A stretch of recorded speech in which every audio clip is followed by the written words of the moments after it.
چې کوم کسان چاهي نارینه یا زنانه چې الټو دکېږي دا ویډیو د هغوی لپاره ډېره اهم ضروري ده او ضروري ځکه ده چې اکثریت خلک داسې دي چې هغو طریقه دا ده داسې الټه سملي د هغې عادت جوړ شوی یعنی هغو له خوب هسې نه ورځي چې څو پورې هغه داسې نیسي لاس نو ګورې په دې حوالې سره د رسول الله صلی الله علیه وسلم څه فرمان دی رسول الله صلی الله علیه وسلم په دې حوالې سره څه فرمایي تاسو ته پته شته الټه سملاسته چې کوم دی هغه دینی حوالې سره چې کوم دی نو د هغې رسول الله صلی الله علیه وسلم منع کړله او طبي حوالې سره چې کوم دی یعنی د انساني جسم په حوالې سره دا ډېر غټ نقصان ده راځو د رسول الله صلی الله علیه وسلم فرمان طرف ته چې رسول الله صلی الله علیه وسلم دا ولې منع کړل یو خدا سي چې داسې طریقه چې کوم دی یعنی الټه سملاسته دا جهنميانو طریقه دي یعنی جهنميان چې کوم دی په جهنم کې با الټه پراته دا شانت دویمه طریقه دا چې دا شیطان طریقه دي شیطان چې کوم دی الټه سمجي درېمه خبره دا ده چې الله رب العزت ته ناپسندیده طریقه ده الله رب العزت ته خوښه نه ده دا طریقه چې یو انسان داسې چې کوم دی الټه سمجھ کې خبر راځي ځکه حضرت ابو هريره رضی الله عنه فرمایي چې رسول الله صلی الله علیه وسلم پلارې تیرید نو یو سړی ولید چې هغه الټه پروت رسول الله صلی الله علیه وسلم او فرمایلو چې تا ته پته شته الله رب العزت ته داسې الټه سملاسته خوښ نه دي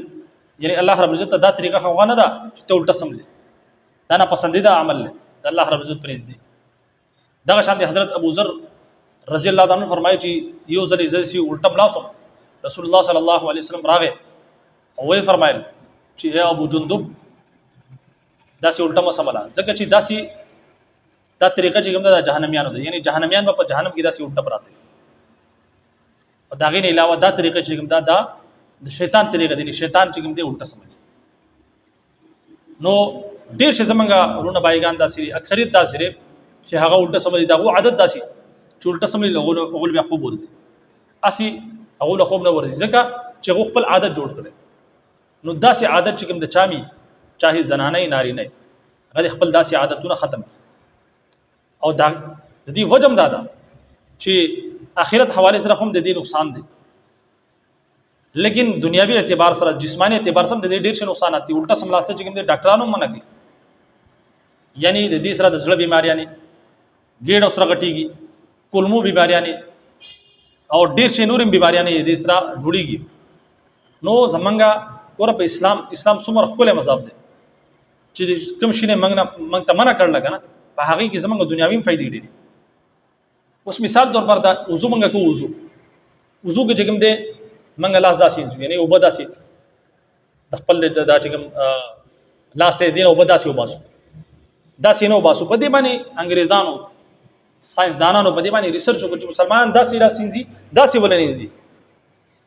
نو هغه چې ریسرچ وکړو نو هغه ته دا خبره په سمجھ کې را چې کله انسان داسې لاس انځي نو دا جراثیم چې کوم دي د لاس څومره جراثیم دی هغه خارج شي او کچره داسې انځي نو د لاس څومره جراثیم دی هغه راشي په دې ګوتو کې پساو شي هغه کتنه خارج کیږي دا جذب کیږي ګوتو را سرونه نه دي په دې کې جراثیم جذب کیږي ځکه چې د ګوتو را سرونه چې کوم دي دا په شي لګي په زخم باندې دا غسر زخم بڑھاويږي دا وجه دی چې دې کې جراثیم نو دا هغه وخت رسول الله صلی الله علیه وسلم دا طریقې موږ تاسو ته خولې چې کوم وخت ساينس نو میډیکل نو سم نو نن په هغه باندې ریسرچ کیږي چې آیا اسلام چې کوم یو طریقه ده په هغه کې څومره فائدې دي په هغه کې د دنیاوي هم فائدې دي او د آخرت هم فائدې دي نو دا شان دي الټه سملاسته دا زمونږ په معاشره کې عام دي نو په دې حواله سم ډاکټرانو وایي چې الټه سملاسته صحیح نه دي د انسان د صحت لپاره هم صحیح نه دي او دا شان دي رسول الله صلی الله علیه وسلم نن 1450 سال مخکې په دې حواله سره موږ تاسو ته دا طریقه خوله چې سملي وسنګ رسول الله صلی الله علیه وسلم سنت طریقې مطابق موږ سملو په خې کروټ باندې موږ سملو نو زمونږ دا خوب چې کوم دی دا هم عبادت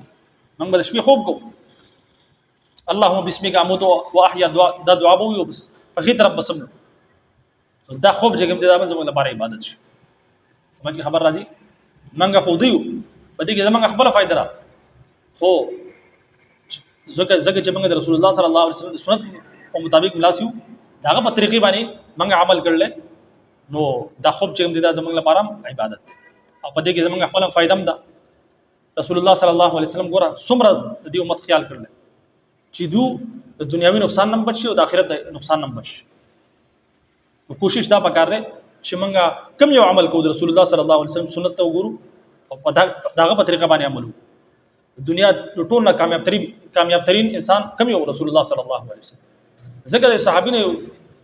کافر تاسو کو حضرت علی رضی الله عنه چې تاسو وایي چې زمونږ 24 غنټې ژوندۍ چې کوم دغه په عبادت کې تیری نو پدې کې هوتا سو خورای اسکای پدې کې تاسو بول باروم کوی پدې کې تاسو آرام هم کوی نو 24 غنټې کې تاسو 24 غنټې عبادت شو نو حضرت علی رضی الله عنه سو فرمایله منګه چې کوم دې 24 غنټې چې سم عمل تو خرو نو د نبی رسول الله په سنت طریقه خرو او خوراک عبادت ده که بول بار تزو سنت طریقه باندې لاړ شو دعا وي نو دا بول او بارم زمنګ لپاره عبادت ده دا شانته موږ سمولو په سنت طریقه باندې دعا وي رسول الله صلی الله علیه وسلم په طریقه باندې سملو ودو شو دا خوب هم زمنګ لپاره عبادت ده د مؤمن 24 غنټې چې کوم دي دا په عبادت کې دي نو ان شاء الله امید کوم چې څومره زمنګ رونه بایګان دي زمنګ خويندې دي مسلمانان هغه دا ویډیو ګوري نو هغه ته زما دا نصیحت ده چې په هر یو کار کې د رسول الله صلی الله علیه وسلم سنت طریقه داغه چې کوم تعالی راخول په هغه باندې د چلیدو کوشش وکړي په هغه باندې موږ چلیږو نو ان شاء الله تعالی ډایرکټ په جنت ته ځو په دنیا کې هم فائدې او خوشگوار ژوندۍ پر سکون ژوندۍ او آخرت حواله سره کوم دي همیشه لپاره به کامیابی او کچري موږ رسول الله صلی الله علیه وسلم طریقه پریدو خپل طریقو باندې چلیږو خپل په خواهشات باندې چلیږو دنیاوی اعتبار سم موږ ته باغی کې نقصان را رسی او آخرت په اعتبار سم چې کوم دي زمونږ آخرت په بربادي الله رب عزت دعا ده چې الله رب عزت موږ تاسو له په دین د دین صحیح سمجھ او باغی باندې د عمل کولو توفیق راکړي اجازه راکړي السلام علیکم ورحمت الله وبرکاته